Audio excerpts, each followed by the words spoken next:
अस्सलाम वालेकुम dear students. आज हम करेंगे क्लास 9 की केमिस्ट्री के चैप्टर नंबर 1 के न्यूमेरिकल्स।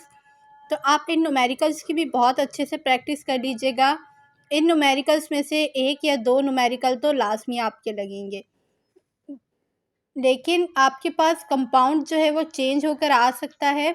बस आपको इन एलिमेंट्स के एटॉमिक मास पता होने चाहिए, और एटॉमिक मास आपको उन एलिमेंट्स के पता होना चाहिए जो ज़्यादातर यूज़ होते हैं, जैसे कार्बन हो गया, ऑक्सीजन हो गया, आपके पास मैग्नीशियम, क्लोरीन, कैल्शियम। तो आप इन सब के एटॉमिक मास याद कर लीजिएगा। अब हमारे पास सवाल क्या है, calculate the formula mass of the following. आपको इनके जो है फार्मूला मास फाइंड आउट करने हैं। अब यहाँ पे अगर आपके पास सवाल आ जाता है कि कैलकुलेट द मॉलिक्यूलर मास, तो मॉलिक्यूलर मास और फार्मूला मास दोनों एक ही बात होती है, ठीक है। अब जैसे हमारे पास है सबसे पहले Al2O3 एल्यूमिनियम ऑक्साइड, तो हम यहाँ पे क्या करेंगे, एल्यूमिनियम Al कितना है 2, तो हम यहाँ पे लिख देंगे 2। तो 2 को हम मल्टीप्लाई करवाएंगे Al के एटॉमिक मास से। तो Al का एटॉमिक मास क्या होता है 27, तो 27 को मल्टीप्लाई कर देंगे 2 के साथ। इसी तरह यहाँ पे देखेंगे ऑक्सीजन कितने हैं 3, तो 3 को मल्टीप्लाई कर देंगे ऑक्सीजन के एटॉमिक मास से। ऑक्सीजन का एटॉमिक मास क्या होता है 16। तो अब हम क्या करेंगे कि इन दोनों की वैल्यूज़ को ऐड कर देंगे। तो अब यहाँ पे जब हमने 2 को मल्टीप्लाई किया 27 से तो आंसर आया 54, प्लस 3 को मल्टीप्लाई कर दिया 16 से तो आंसर आया 48। तो अब क्या करेंगे, इन दोनों को प्लस करेंगे तो आंसर आ जाएगा हमारे पास 102, और इसकी यूनिट क्या होती है AMU। AMU मीन्स क्या होती है एटॉमिक मास यूनिट। अब नेक्स्ट करते हैं हम लोग, हमारे पास है NaCl सोडियम क्लोराइड। अब यहाँ पे सिंपल Na कितना है 1, क्लोरीन भी कितना है 1। हमें पता है Na का एटॉमिक मास क्या होता है 23, प्लस अब क्योंकि हमने इन दोनों के एटॉमिक मास को क्या करना है प्लस, तो हम यहाँ लगाएंगे प्लस। क्लोरीन का क्या होता है 35.5। मोस्टली स्टूडेंट 35 भी लिख देते हैं, बट ज़्यादातर जो यूज़ होता है वो है 35.5। तो आपने भी कोशिश करनी है कि आप क्लोरीन का एटॉमिक मास 35.5 ही लिखें। तो अब क्या करेंगे, इन दोनों को ऐड करेंगे, तो ऐड करने के बाद हमारे पास आंसर क्या आएगा 58.5, और यूनिट क्या आ जाएगी AMU। It means atomic mass unit. Next है हमारे पास MgCl2 मैग्नीशियम क्लोराइड। अब यहाँ पर क्या होगा, मैग्नीशियम का एटॉमिक मास क्या होता है हमारे पास 24, प्लस क्लोरीन कितना है यहाँ पे 2, तो हम यहाँ पे 2 को मल्टीप्लाई करेंगे क्लोरीन के एटॉमिक मास से। एटॉमिक मास क्या होता है 35.5। इसी तरह 2 को मल्टीप्लाई करेंगे 35.5 से, आंसर आएगा 71। अब इन दोनों को क्या कर देंगे ऐड करने के बाद हमारे पास आंसर क्या आएगा 95, और यूनिट क्या आ जाएगी AMU। अब हमारे पास है KNO3। अब हम देखें K क्या है हमारे पास पोटाशियम। पोटाशियम का एटॉमिक मास क्या होता है 39, प्लस नाइट्रोजन का एटॉमिक मास क्या होता है 14, प्लस ऑक्सीजन कितने हैं हमारे पास यहाँ 3, और ऑक्सीजन का एटॉमिक मास क्या होता है 16। इसी तरह हम 3 को 16 से मल्टीप्लाई करेंगे तो आंसर क्या आएगा 48। उसके बाद हम इन तीनों को क्या कर देंगे ऐड, तो आंसर क्या आ जाएगा 101 AMU। तो ये था तरीका फार्मूला मास या मॉलिक्यूलर मास फाइंड आउट करने का। बस आप इन एलिमेंट्स के एटॉमिक मास याद कर लीजिएगा। जब आपको एटॉमिक मास याद हो जाएंगे तो आपको इनके फार्मूला मास और मॉलिक्यूलर मास निकालने में कोई भी मुश्किल नहीं होगी। नेक्स्ट न्यूमेरिकल है, how many number of moles required to prepare 40 gram of H2SO4। अब यहाँ पे वो आपसे कह रहा है कि number of moles find out करें जो और मास हमारे पास यहाँ पे क्योंकि यूनिट क्या है ग्राम।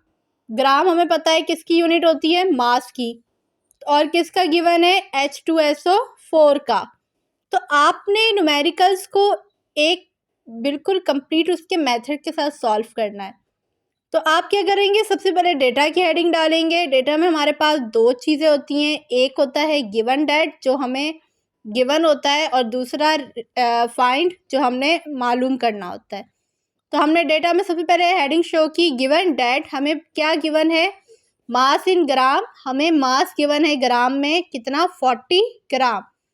अब दूसरा चीज़ हमें पता है कि H2SO4 का मोलर मास या फॉर्मूला मास क्या है, क्योंकि हमने इससे पहले वाले न्यूमेरिकल्स में फार्मूला मास हमने इसके निकालना सीखे थे। तो यहाँ से आप H2SO4 का फार्मूला मास खुद फाइंड आउट करेंगे। कैसे, जैसे यहाँ पे हाइड्रोजन कितने हैं, 2, तो 2 को मल्टीप्लाई कर देंगे हाइड्रोजन के एटॉमिक मास से। हाइड्रोजन का एटॉमिक मास क्या होता है, 1, प्लस एस का कितना होता है, 32, प्लस ऑक्सीजन कितना है, 4 को मल्टीप्लाई कर देंगे 16 के साथ। तो इन सब को जब हम टोटल करेंगे तो आंसर हमारे पास आ जाएगा 98। और यहाँ पे हम यूनिट लगाएंगे ग्राम, क्योंकि हम number of moles find out कर रहे हैं। हमारे पास यहाँ पे मास भी ग्राम में यूनिट है और यहाँ पे हम मोलर मास की यूनिट ग्राम लगाएंगे, AMU नहीं लगाएंगे। फाइंड लिखा, फाइंड में हमें क्या मालूम करना है, नंबर ऑफ मोल्स।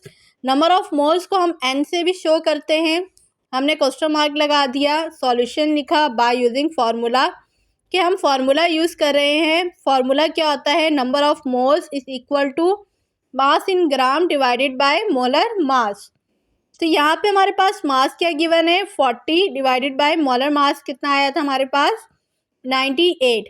तो जब हम इन दोनों को डिवाइड करेंगे तो आंसर हमारे पास क्या आ जाएगा, 0.40, और यूनिट क्या लिख देंगे, मोल्स ऑफ H2SO4। अब फॉर एग्जांपल अगर इस क्वेश्चन में आपके पास मास इन ग्राम गिवन ना हो, नंबर ऑफ मोल्स गिवन हो, तो तब भी आप यही फॉर्मूला लगाएंगे, क्योंकि जाहिर सी बात है नंबर ऑफ मोल्स गिवन है, आपको क्या फाइंड आउट करना होगा, मास इन ग्राम, और मोलर मास हम खुद फाइंड आउट कर सकते हैं। तो मोलर मास यहाँ पे डिवाइड हो रहा होगा नंबर ऑफ मोल्स के साथ, जाके क्या हो जाएगा, मल्टीप्लाई। तो जो आंसर आएगा वो आपका क्या होगा, मास इन ग्राम। तो आपने क्वेश्चन को देख के बिल्कुल कंफ्यूज नहीं होना, आपको जस्ट ये देखना है कि आपसे वो पूछ क्या रहा है और आपको गिवन क्या है। ठीक है, नेक्स्ट क्वेश्चन सॉल्व करते हैं। नेक्स्ट क्वेश्चन है, calculate the number of moles and molecules present in 16 gram of H2CO3।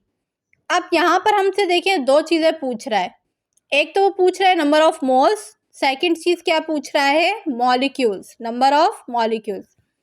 अब यहाँ पे 16 ग्राम की बात हो रही है, इट मीन्स हमारे पास मास गिवन है, और दूसरी चीज़ मोलर मास वो हम खुद फाइंड आउट कर लेंगे।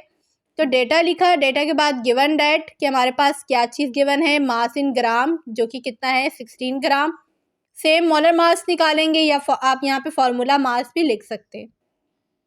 इक्वल टू हाइड्रोजन कितने हैं यहाँ पे, 2, और इसका एटॉमिक मास क्या होता है, 1, प्लस कार्बन का क्या होता है, 12, प्लस ऑक्सीजन कितने हैं, 3 को मल्टीप्लाई कर देंगे उसके एटॉमिक मास से। तो जब हम इन तीनों का टोटल करेंगे तो हमारे पास आंसर आ जाएगा 62 ग्राम। फाइंड क्या करना है, अब हमें दो चीज़ें फाइंड आउट करनी है। इससे पहले वाले सवाल में हमें just number of moles find out करना था, तो हम सबसे पहले क्या करेंगे, number of moles find out करेंगे। सेकंड चीज़ हमें क्या मालूम करनी है, नंबर ऑफ मॉलिक्यूल्स। तो जब आप मोल्स फाइंड आउट कर लेंगे तो नंबर ऑफ मॉलिक्यूल्स निकालना आपके लिए बहुत आसान है। हम वही सेम मेथड करेंगे, सॉल्यूशन लिखेंगे। सॉल्यूशन के बाद हम एक स्टेटमेंट लिखेंगे कि सबसे पहले हम क्या फाइंड आउट कर रहे हैं, नंबर ऑफ मोल्स। तो हमने लिख दिया, first we find number of moles by using formula. हमें पता है कि हम नंबर ऑफ मोल्स का फार्मूला क्या होता है, number of moles is equal to mass in gram divided by molar mass. तो मास इन ग्राम हमारे पास क्या है, 16, डिवाइडेड बाय मोलर मास क्या है, 62। तो जब आप इन दोनों को डिवाइड करेंगे तो आंसर आप हमारे पास आ जाएगा 0.258, और यूनिट क्या आ जाएगी, मोल्स। अब इसी मोल के ज़रिए हम निकालेंगे number of molecules. Number of molecules हम लिखेंगे नाउ नंबर ऑफ मॉलिक्यूल्स, कि अब हम क्या फाइंड आउट करने लगे हैं, नंबर ऑफ मॉलिक्यूल्स। तो एज वी नो डैट, जैसे कि हम जानते हैं कि नंबर ऑफ मॉलिक्यूल्स जो है वो बराबर होता है moles multiply by Avogadro number, जिसको हम शो करते हैं Na से। और इसकी वैल्यू कांस्टेंट होती है 6.02 एक्सपोनेंट 23। तो ये वैल्यू आप जहन में रखिएगा। एवोगैड्रोस नंबर की वैल्यू कांस्टेंट होती है, जो कि क्या होती है 6.02 एक्सपोनेंट 23। तो हम यहाँ पे number of molecules find out कर रहे हैं। तो मोल्स हमारे पास हमने अभी फाइंड आउट किया था, जिसका आंसर आया था 0.258। इसको मल्टीप्लाई कर देंगे 6.02 एक्सपोनेंट 23 से, तो आंसर आ जाएगा हमारे पास 1.55 एक्सपोनेंट 23। और यूनिट क्या आ जाएगी मॉलिक्यूल्स, क्योंकि हम क्या फाइंड आउट कर रहे थे मॉलिक्यूल्स। तो आई होप आपको ये न्यूमेरिकल समझ में आए होंगे। इस जैसा एक और न्यूमेरिकल है तो आप ये सॉल्व करने की कोशिश करिएगा। इसमें हमारे पास क्या चीज़ फाइंड आउट करनी है, calculate the number of moles and molecules present in 20 gram of C6H12O6। इसमें भी सेम आपको नंबर ऑफ मॉलिक्यूल्स मालूम करने हैं, देन नंबर ऑफ मोल्स। मास आपके पास गिवन है 20 ग्राम, किसका C6H12O6 का। तो ये न्यूमेरिकल आप खुद सॉल्व करके देखिएगा और मुझे कमेंट बॉक्स में लाजमी बताइएगा कि आपका आंसर क्या आया है। तो आई होप आपको चैप्टर नंबर 1 के न्यूमेरिकल्स बहुत अच्छे तरीके से समझ में आए होंगे। तो अगर आए हों तो प्लीज़ मेरी वीडियो को लाइक, शेयर एंड सब्सक्राइब ज़रूर करिएगा। Thank you. अल्लाह हाफिज़।